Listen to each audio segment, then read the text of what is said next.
ពូទៅនឹងមើលព័ត៌មានឲ្យអស់មកចំ Romano Fabrizio គាត់ផុសមុននឹងបាយជា10នាទីឥឡូវនេះកិច្ចព្រមព្រៀងដំណាក់កាលចុងក្រោយរវាង Real Madrid ជាមួយនឹង Trent Alexander-Arnold គឺឈានចូលដល់ផ្លូវការមែនទែនហើយក៏ប៉ុន្តែ Real Madrid នេះគឺចង់បាន Arnold តាំងពីខែមីនា2024ឆ្នាំមុនមកក៏ប៉ុន្តែការចរចានោះត្រូវបានបរាជ័យដោយសារខុសលក្ខខណ្ឌហើយពេលនោះ Alexander-Arnold អាចនិយាយបានថា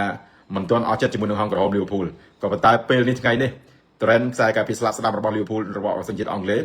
បានព្រមព្រៀងជាមួយនឹងកិច្ចព្រមព្រៀងរបស់ Real Madrid រួចរាល់ជាផ្លូវការហើយអញ្ចឹងសម្រាប់លក្ខខណ្ឌគេត្រូវរើគ្នាអស់ហើយ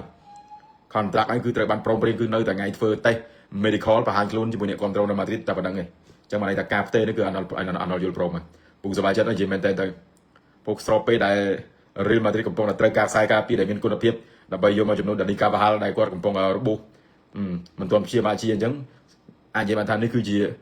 ដំណឹងល្អសម្រាប់អ្នកគ្រប់គ្រងរបស់ Real Madrid ដោយសារការផ្ទេរនេះគឺបានន័យថាបិទបញ្ចប់ត្រឹមថ្ងៃហ្នឹងហើយសម័យខ្លួន Trent ក៏យល់ព្រមទៅលើលក្ខខណ្ឌគឺនៅដោយពូនិយាយថាថ្ងៃធ្វើតេស្តសុខភាពតែប៉ុណ្្នឹងឯង Alexander នឹងរៀបចំអីវ៉ាន់រៀបចំកៅអៅមកកាន់អេស្ប៉ាញហើយអានោះគឺជាកីឡាករអង់គ្លេសទី2ហើយដែលផ្ទេរមកកាន់ទឹកដី Real Madrid បន្ទាប់ពី Jude Bellingham ដែលគាត់ផ្ទេរពី Borussia Dortmund អានោះពូមើលហើយគាត់រូបបានដល់លេងឲ្យ Liverpool តាំងពី2016អញ្ចឹងឥឡូវ2025